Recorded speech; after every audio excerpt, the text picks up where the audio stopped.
What's up, everybody? Welcome back to the channel and welcome to a new video. And guess what happened to me?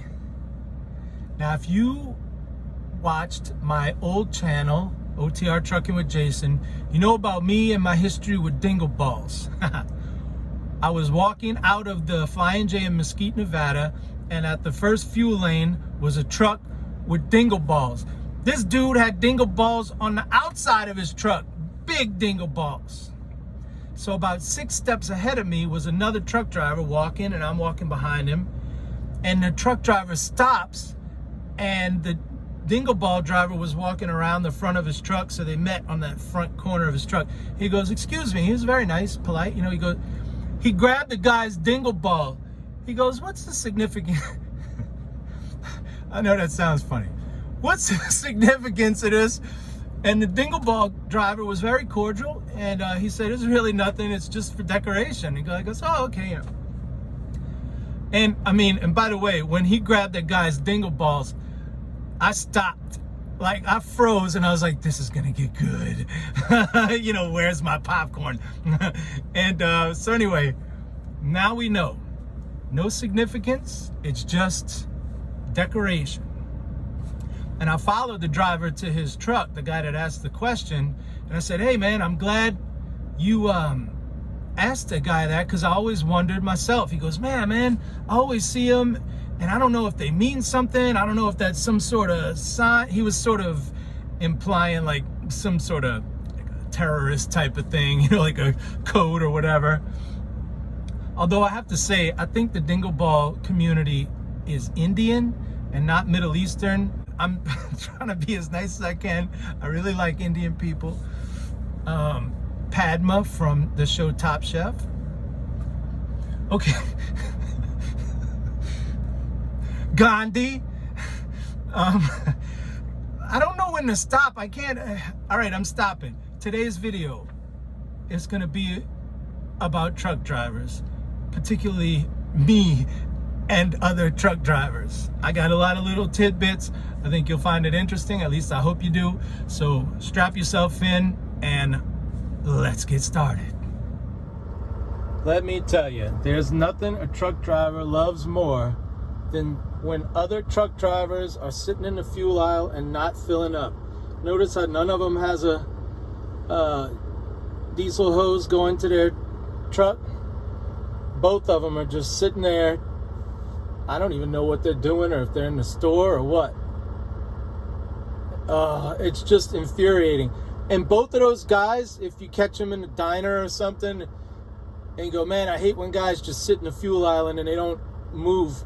They'll be like, "Yeah, man, I hate those guys too." And it's like, that's you. You know, I guarantee you both of those drivers hate when, but if they do it, well, you got to understand, man, I'm more special than everybody else. So I guess I'll just sit here for, I don't know, trucker rant of the day. And then we got the guy in the green truck. Look at his passenger side, our left, how much space there is between his truck and the white line. Now look at his driver's side. He's practically parked on the line with his mirror hanging over into the other spot.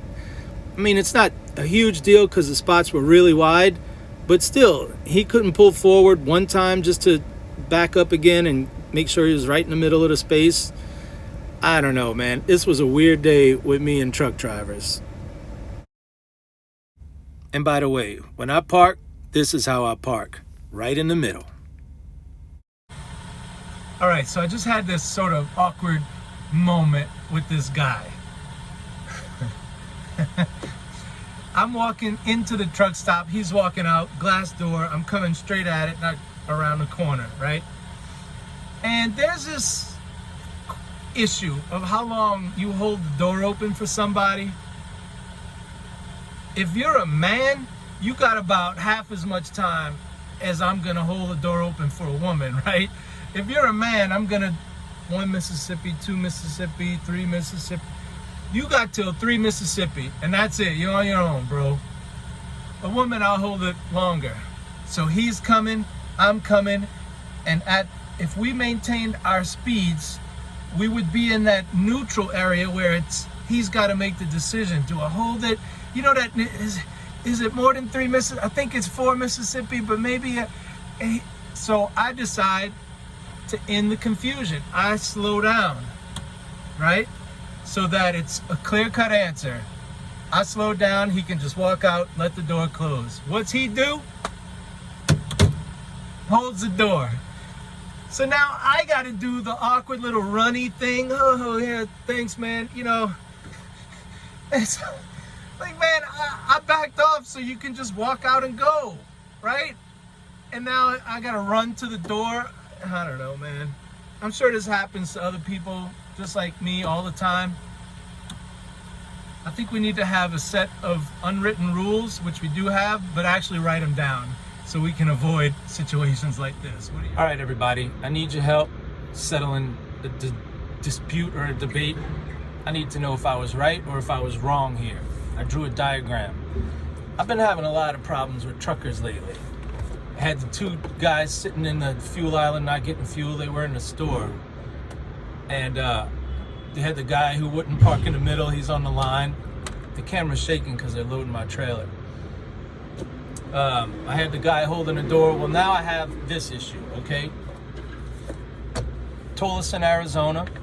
I pulled through. I didn't get fuel. I just pulled around and I stopped right here with my flashers on. All of these spots are taken, but these 2 are open. This is reserved. This one's open. This whole spot is open. I stopped here with my flashers on because there were, let me see if I could steady that camera a little bit. I stopped with my flashers on because there was trucks passing and I needed them to get out of the way so I can, okay? So I was there about a minute and a half. Well, I pull right here and I start backing in. My trailer got to about right here before I had to stop to pull forward. All of a sudden I noticed this guy who had come out of the fuel island. Just his front bumper was right here, and he's flashing his bright lights at me.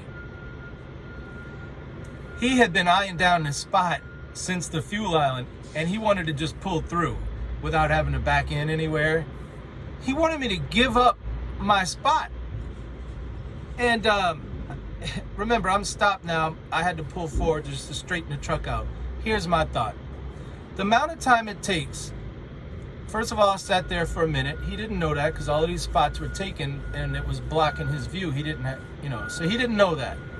But the time it takes me to pull, any truck driver, pull up, to set up, and start backing in at 1 mile an hour or less, by the time my back of my trailer gets here, I'm in that spot. So if I'm here and you just have your bumper here, that means I was there first, right? Or am I wrong? I mean, he legit wanted me to give up my spot so he could park there, which I did not do. And so he comes, so he backs out and drives around. By the time he gets around, there's a lot of trucks, so everything took a long time. I'm parked, and of course he's staring me down, and he mouthed something. I don't know what he said. But I mean, I guess I'm trying to put myself in his shoes. He thought, he didn't know how long I was waiting, but to me, he should have known just the fact that I was that far in the spot. He's a truck driver. He knows how long it takes. I think he was just trying to intimidate me. He was, and they tend to be bullies. Or they think they're bullies. I don't know. I wasn't getting out of my spot, but they like to intimidate people, but whatever. So I don't know, tell me if I was wrong. I think I was right, but I'm willing to listen to an alternate opinion. All right, well, that's the video for today. And before I leave you, I had 2 quick things. One was not really an update, but you remember the last video, my friend Todd from the intervention episode, he said I look like a grease ball with a millennial haircut. Guess what he said today? I was on the phone with him and we were talking about something to do with pieces fitting and blah, blah, blah. And he goes, yeah, what was that game you punks used to play with the pieces? And I was like, Tetris? Yeah, Tetris. He called me a punk. Man, what? Anyway, the other thing is, it's a little bit of homework. I want y'all to think back, maybe ask around. This year, today's November 4th, so we just had Halloween on Sunday a few days ago. For the first time in my entire life, I heard Halloween referred to as spooky season. I've never heard that in my life, but I heard it from 4 different places. None of these places were people that I interacted with. It was like television or, online news or whatever. And so I thought, what is this spooky season? I've never heard this in my life.